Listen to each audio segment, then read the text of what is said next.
All right, guys. So we have another Q&A today with Abel Csabai. It's I don't know if you want to call this part one or part two, but basically we have a good number of questions on his channel, a good number of different questions on my channel. So, but for the way we're doing it today, at least, the people who asked him questions, we're doing on his. People who asked me questions, we're doing on mine. But we have a lot of the same audience, so I'm sure you'll enjoy both. So just go over to the other channel when you're done listening. So we'll dive right into these. Some of these that I have here, I mean, obviously the fact that we've announced that we're going to start doing Q&As has resulted in more questions, so it could be hard to get to like everything. Also, if you're just asking a question like in general, that's fine. Maybe like we'll make like individual videos on it. But if you're saying like this is for the Q&A, try to make it a question that's like, I don't want to say easily answerable, but like somebody was asking about like, hey, can you dive into like this whole system and like training, and it was like it would take a whole video to do like a just to do justice to the answers. So I would just say like try to keep in mind like what you're asking for. Yeah. So one I'll do is a guy Alden, I think it's pronounced. He said Oh yeah. support from Africa. So we got some good outreach here, but he said two questions here. So one that I thought was funny, which we'll start with, was you and Abel rate your own genetics out of 10. Um, so do you want to start with that? So like, yeah, 1 to 10, how would you rate your genetics? Well, so let's define the endpoints first. So if one is the guy who just cannot put on any muscle, and even his not hypertrophied physique looks kind of shit, like really bad muscle bellies and body fat Right. distribution and everything, and then 10 is Jared Feather, like peak natural Jared Feather, is he a 10? Or and then maybe like a Doug Miller or pre-steroid Ronnie Coleman that's like off the charts. Would that Yeah. be a Yeah. okay? Yeah. Well, okay. So on that scale, I would say I'm pretty much a 5 or a 6. Like Yeah. Right. that's pretty much what I would say. What about you?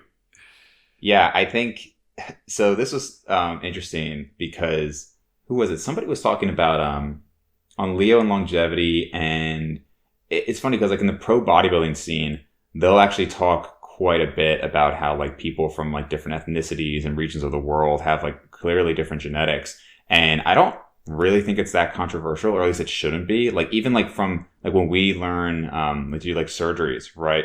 They'll tell us like like the bone mineral density is higher in like young black males, for instance. So like this is like even like medically this is studied. And so when you look at it, like, or for example, like the top, like out of the top 10 Mr. Olympia, like I think like 7 or 8 are African American, right? And so there are differences in different parts of the world and like different like ethnicities. So we are both, or I don't know if you do consider yourself like just white, Abel, because like you're European, but I know it's like, Well, I'm Jewish, but I'm definitely white. But yeah, well, because have a better 10 than you. there was a girl who said, well, you're not white, you're Italian. And I'm like, what? I'm pretty sure I'm white.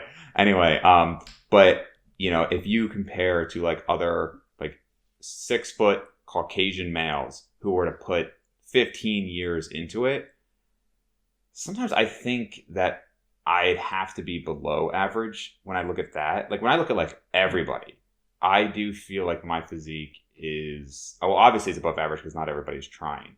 Um, but if you compare to like everybody, I would say just like what you said, Abel. I would say like 5, 5.5, like pretty much like dead average. But Yeah. when I compare to other people who I would say like are similar to me, maybe it's just like who I hung out with. But I really do feel like most people would be further than I am if they did everything I did.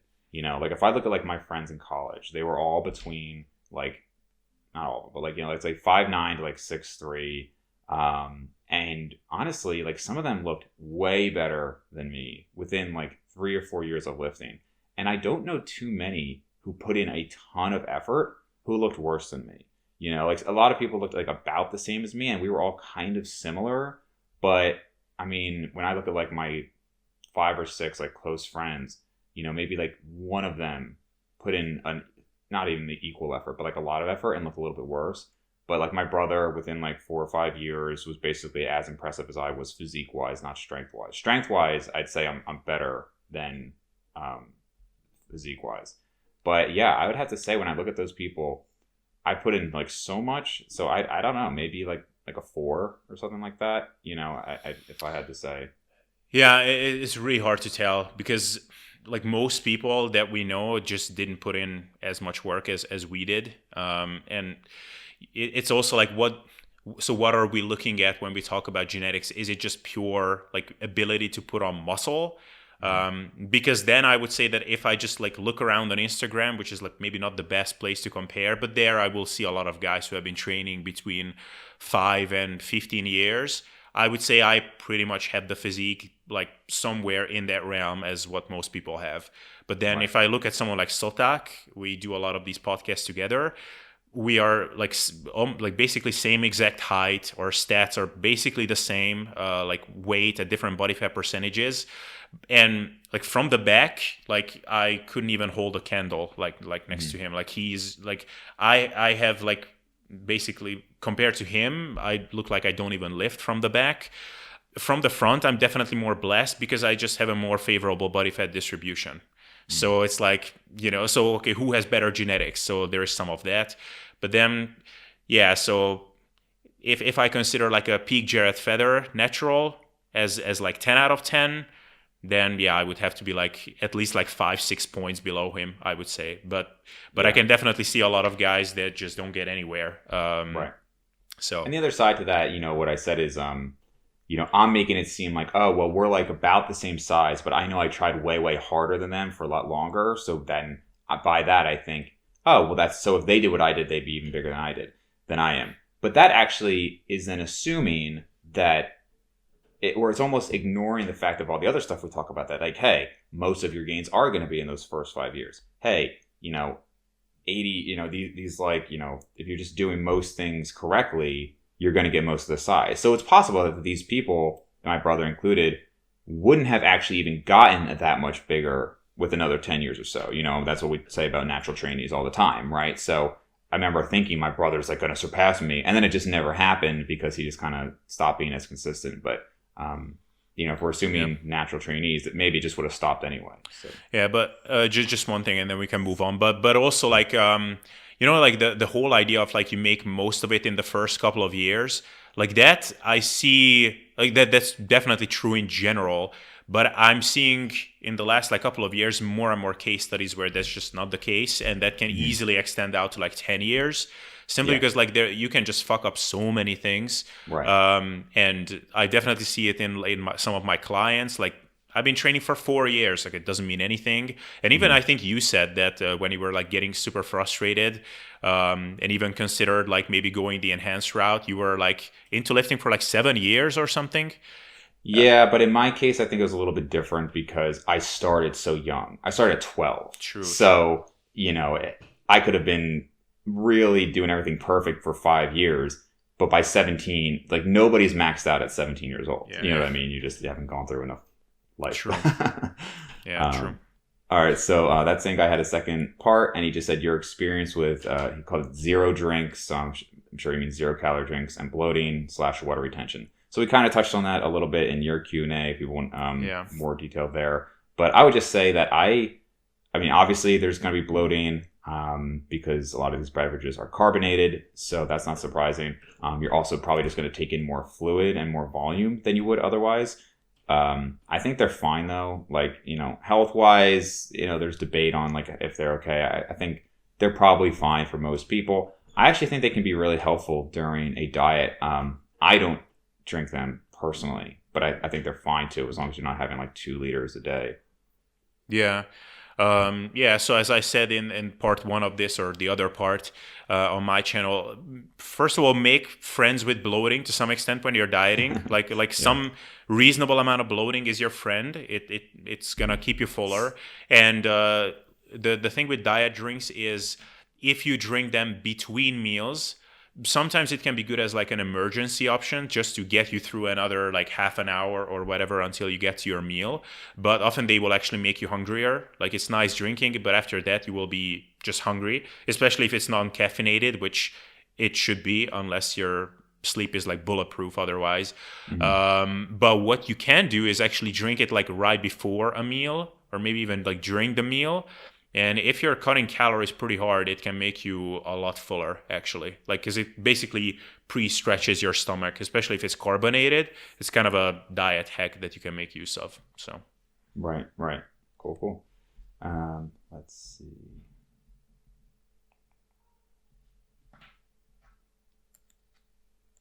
All right, so we'll do next one goes to Wes because he's a loyal follower, yeah. I think, for both of us. How important is it to you to get your hydration on point? Currently at 4 liters per day. Yeah, I mean, so I tend to just go off of urine color. So if it's like clear or like lightly yellow, then I'm happy with it. Probably if your urine is always so clear that it's indistinguishable from water, then you might actually be drinking too much. Like you don't want to be washing out electrolytes and minerals. But if it looks like freaking tea all the time, then probably you should be drinking more. And occasional blood work is also useful. So if you do blood work and your hematocrit is like super out of whack, then probably that might be an indication that you're not hydrated enough. Yeah, or you need to lower the PED dosage. So I think this is honestly like I don't even like think about hydration much just because people will talk about it, it's like, oh my God, it's so important. And it's like, it's important if you're chronically dehydrated, but it's just not an overly complicated thing. Like if you're having somewhere between 6, on the low end and like 16 cups of water a day, so like maybe half a gallon to a gallon a day, you're fine. People like, I've heard, there was 2 bodybuilders talking about, if you're not getting up every half an hour to pee, you're not drinking enough. And it's just like, that's just such a classic, dumb bodybuilder way to think about things. Like everything's got to be taken to the extreme. Like, what do you think you're getting from 3 gallons of water that you don't get from 1? Like, it's just like, it was just the epitome of just like a dumb bodybuilder mindset that you would just think that somehow that's just going to enhance everything. I do think hydration is important. And obviously, like if you're on PEDs, like you got to worry about your kidney health and things like that. But the idea that it's just like, going to drive everything to be maximized by having that much is ridiculous. You got to be hydrated enough, and beyond that, don't worry about it. Yeah, and so it's actually also a myth that it like super important for performance. Like acutely, actually, like for many athletes, the slight drop in body weight just with like drinking less water is actually well worth the trade-off, because like hydration actually acutely often has like fairly minimal impact on like sport performance. So just want to throw that in there. Cool. Let's see, good one. Okay. Max Massetti asked, what to do if you're feeling run down a few sessions before a deload?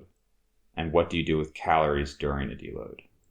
So I would say that, and again, this is, are you feeling run down? Like if you have like a 12-week plan and you're feeling run down at like week 6, then all right, you clearly like misjudged how much you can take. And I would you might need to deload, but when you then make your next programming decisions, make sure that you're incorporating more recovery, because you obviously misjudged, assuming this isn't due to like some weird life circumstance, right? Like you just had like a crazy week of horrible sleep, or you just had a baby, or, whatever craziness is going on. If it's just a few sessions and you're not doing this from a powerlifting standpoint, because if you're doing powerlifting, you might be peaking for a specific competition, in which case you may feel run down. And then you can get into a whole argument of does peak week or does peaking really matter for powerlifting? That's a whole other thing. But if you have a plan like that, I would stick to the plan in most situations. Obviously, there's going to be some circumstances where that doesn't apply.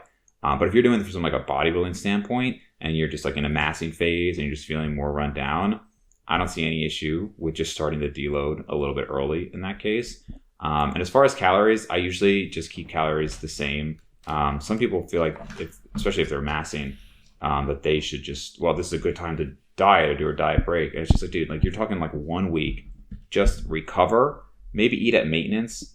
If you are dieting, I would say when I deload, eat at maintenance. I would probably not still have a big deficit when dieting. Do I think it's a huge deal? No. But I'd probably, in most cases, just eat at maintenance during deload. Yeah, I would definitely agree on on both aspects, but the nutritional aspect, I don't even have anything to add to. And not so much to the other aspect either, but as we talked about this on the last Q&A that was on my channel, not this particular, like 2 weeks ago or so, I'm for hypertrophy training, I'm a big believer in sustainable programming. So I don't necessarily program in a way where Right. you would feel after week 12 anymore that you would need to deload than after week 3. Right. So I think in an ideal scenario, maybe from a mental perspective, like especially if you're like not super motivated and enjoying the hell out of your training, it's normal to feel it a bit more over time. But I think in an ideal scenario, in my world, you would only deload as a just in case policy. Let's just make sure that I'm not tearing anything up or whatever. Focus on other things a little bit, but I don't really believe in this concept of like as the weeks go by, you're more and more tired because fatigue accumulates. I think fatigue should only kind of match what your rate of adaptation is. So you always stress yourself, you adapt to it. Next time you stress yourself a bit more, but your adaptations also go up. So fatigue and fitness kind of always stay at a relatively constant level relative to one another. So only thing I would add. Cool. Dario Stone says, how is it that performance-enhancing drugs became the norm in bodybuilding despite being generally illegal? So that's more of like a speculation question. But how come that amphetamines became the norm in discos despite being illegal? I mean, right. Yeah. I mean, people are just always going to do, what they can do to get an advantage. So I don't think it's really that surprising. I mean, not to mention a lot of these organizations, of course, they know what's going on. In sports, they knew what was going on. I mean, obviously, like in some countries, like in Russia, I mean, they have entire, setups around this, like design. Their government helps them cheat. I think what was the quote I heard? Somebody said, in America, they will like put you in jail for trying to cheat or like ban you. In Russia, the government helps you. So like, what do you think is going to happen in that case? But I think it's just one of those things that like a lot of people just turn their head to, they kind of just put their head in the sand. And I mean, Ronnie Coleman was like a police officer, right? And so I think people kind of know what's going on. Most people don't care because it's not like they're hurting people for the most part. Like they're not like hurting other people. So, I mean, I think it's interesting. I just don't think it's surprising. And I think, who's enforcing it, like who's going after these people? They do go after, drug dealers, a lot of people who sell them, but like for users, I mean, you do hear that all the time. If you're selling gear, a lot of people, they say like it's just a matter of time until you get busted. But for individual users, I don't really think there's that much of a risk to it. And obviously it makes a massive difference in terms of physique. So I think it's kind of understandable that it would become popular in bodybuilding. Yeah. And I mean, also keep in mind that, as per my latest information on this, it's not like we think that it's just in like bodybuilding where people abuse steroids, but like as far as I know, it's in every sport, like every single elite athlete that you know of, no matter how nice they seem and whatever, or not even jacked, and you would never think, like basically all of them are using performance enhancing drugs. It was a bit of a world-shattering moment for me when I asked one of these people, like, so like all my heroes, like Messi and Ronaldo and whatever, like this boxer, like all of them. It's like, yes, all of them. Yeah. And I'm actually really curious, like, how do they, like, is it that they're like strength and conditioning coach or their nutritionist is like bringing them the pills when they're having breakfast at the training facility, or how does this happen? Or they're like individually sorting it for themselves. I'm really curious how that works, but I guess I will never know. Right. Okay. So a lot of diet and diet soda questions. So this will be the last one, I think, for these Q&As. But somebody said, Nasty Net is the username. While diet soda probably doesn't have the negative health effects that people like to fearmonger about, is going ham on diet soda like some people do during a cut generally bad for your teeth? What do you think, Abel? It's all you. All right, so everybody sit back. So, and then the second part of that is I've noticed that I share a lot of the same neurotic tendencies that you share in your podcast. What tips do you have for moving away from them? can they sometimes be beneficial or at least neutral enough that they're not something to worry about? So I'll keep the answer on teeth short and say that, yeah, they're not great for it. There's a combination of the acidity as well as the sugar. So sugar, obviously not great for your teeth. Acidity, also not good. So even the diet sodas. So that's just for soda in general. But even diet sodas, they are more acidic. And so like one of the worst things for your teeth is to just be constantly like washing them with these liquids. That's why like if you have just like a really sugary meal, that's not nearly as bad as like, just like having like 7-Up, just sipping it all day. If you're that worried about your teeth, use a straw and then you more or less mitigate it. But yeah, I mean, it's not great. As far as weaning off of them, yeah, honestly, I don't even remember why I did. I think I eventually just got like, I used to, when I was like really dieting hard and like just didn't have a great mindset, I think I was having like probably a liter of like diet cream soda a day. Like I was drinking a lot of it, and eventually I just got this like, yeah, I know some people do a lot, like even more, but I just kind of got this like gross, like perma sweet taste in my mouth. Like it was just like between that and sugar-free Jellos, I was just like, I just like, it was always like there. And I just didn't like it after a while. And actually now it just doesn't appeal to me. So I guess, thankfully for me, it was super easy. But like anything you could imagine, you would just taper off, have less and less, fill it with other things, maybe go to half soda, half water. There's tips. I don't know if it's super helpful for me to go into all of them. You can probably, I don't want to dismiss the question. I just think it's that, in a lot of these things, it's like, how do I get off coffee? Well, okay, you wean yourself off, right? Until eventually you're not having as much, unless you have other thoughts, Abel. Yeah, like one thing is that many times these things kind of take care of themselves once you're not dieting super hard.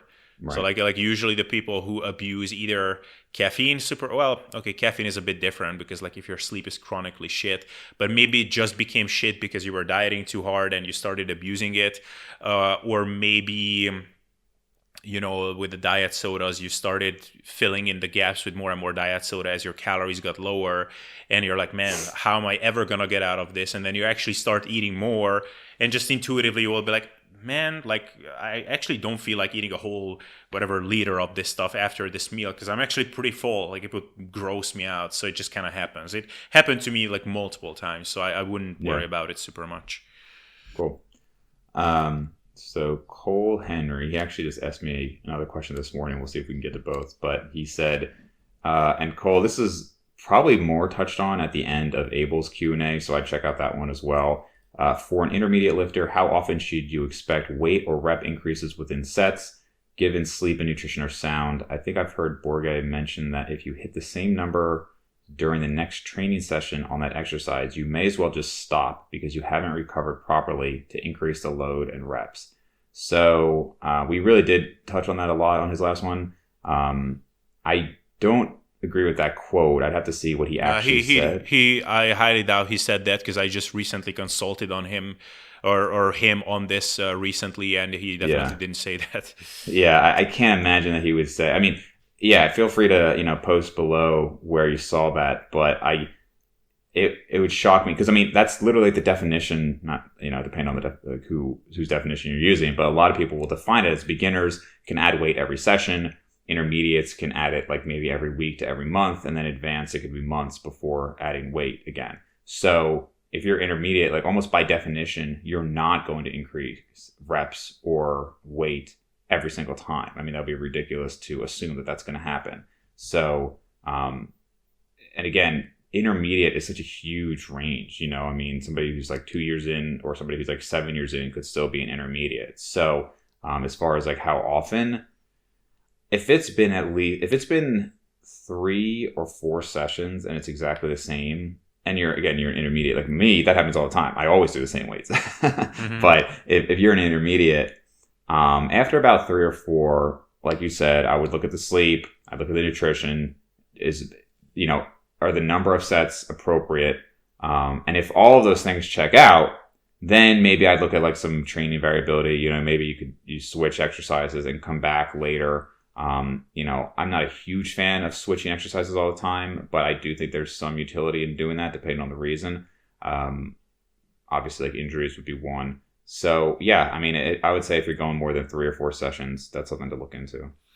Yeah, I think it also depends heavily on the micro loadability of what you're using. So I think for intermediates, like something in the order of 1 or 2% increase per session is reasonable.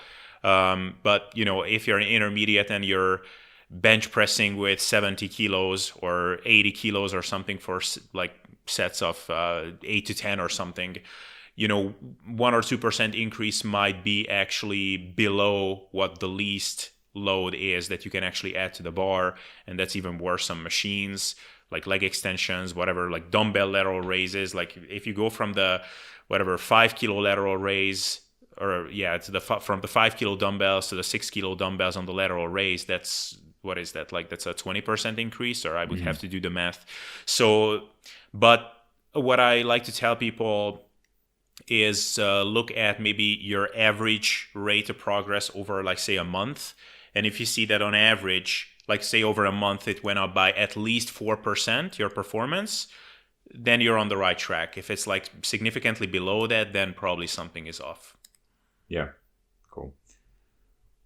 Let's see. So I know this is one of my clients, Dom, I know he's going to want me to answer this, is when is it best to use carb cycling in a cutting routine?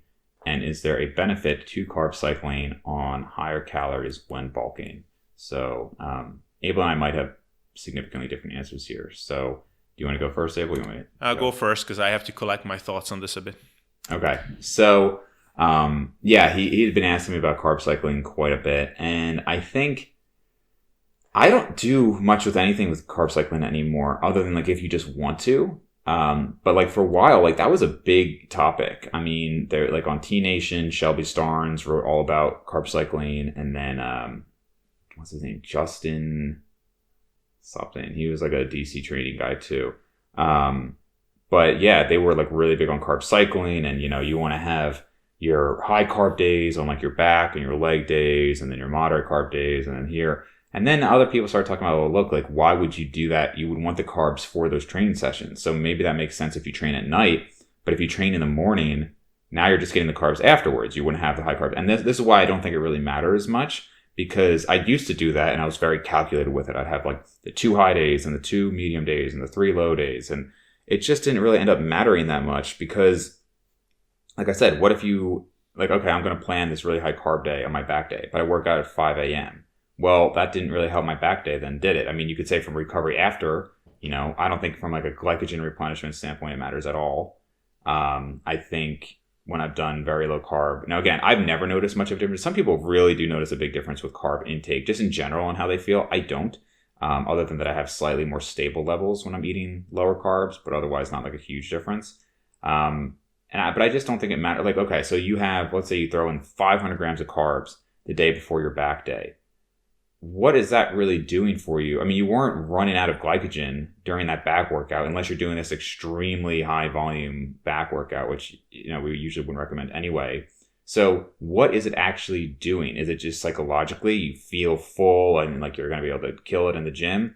Okay. But I mean, you're just kind of convincing yourself of that. So, now that's like when I'm talking about like when bulking up, but even when cutting, I could see a little bit more utility. So basically, short answer on the bulking, I don't think it matters much at all. For the cutting, I do think, and you can see extensively Abel and I talking about refeeds, and he's had like Menno on to talk about a lot. It's been talked about more recently. I think there are some benefits if you're really low carb most days to occasionally throw in like a higher carb day. Some people really do. I don't notice a huge difference on that, but some people really do. I mean, some people notice a big difference when they'll throw in, when they have their high day, the next day or that day, they feel stronger and then they feel better. I don't think from a fat loss standpoint, it makes much of a difference at all. And I think that's where you and I talked a lot about the deloading stuff or the refeeding stuff. But from like an energy standpoint, maybe a little bit strength in the gym standpoint. Yeah, for some people, I do think that actually can be beneficial. I don't tend to do it in carb cycling, like the traditional carb cycling, like, 2 medium and 2 high or whatever. I just would call them like refeeds, like twice a week I have a refeed is what I would call it, which is just a form of carb cycling. So maybe it would be like 5 moderate, 2 high or something like that. I think there's some utility. I'm still convinced some utility when dieting for that. Yeah, so I think like in general, like let's say for bulking first, I think the answer to this, if you're just doing hypertrophy training, so you're not also playing soccer or something like that, I think the answer to this for me at the moment mainly depends on what later research will come out on what some like late research indicates that even some more minor depletion in glycogen can actually meaningfully impact your performance. Because like one of the longest lived kind of arguments against the importance of carbohydrates for training in general is that you're only depleting like a fraction of your total glycogen stores with super hardcore workouts. So this whole idea of needing intra-workout carbs and pre-workout carbs, or basically any carbs in your diet, is quite foolish, because you might be depleting 40% of your glycogen or 40% of your like local glycogen in your quads with like an ungodly leg workout. And then within 24 hours, basically like 99% of it is resynthesized without any carbs in the diet. So then like where is the justification for like these carb loading protocols after the workout so that you can replete your glycogen faster? Unless you're planning on doing another leg workout later in the day, it's pointless. So that was the argument.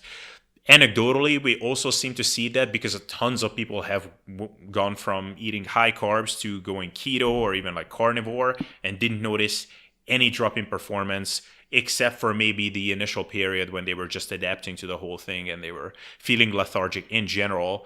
So that was the argument. But now there is some research that indicates that, well, don't take that 40% depletion lightly, because that can already have a meaningful impact. So maybe there is some utility for like pre-workout carbs and intra-workout carbs. So let's see what comes out of that. But assuming that the evidence so far actually lives up to what we thought of it, I would say that there is a good argument for calorie cycling, both during bulking and cutting, especially if you have, say, like 3-4 training days a week and you have the rest days in between, that I think it could make some sense to eat lower calories on rest days, more calories on training days, more calories in the anabolic window. Maybe you can make use of that nutrient partitioning effect of the workouts and partition more towards muscle growth, less towards fat gain.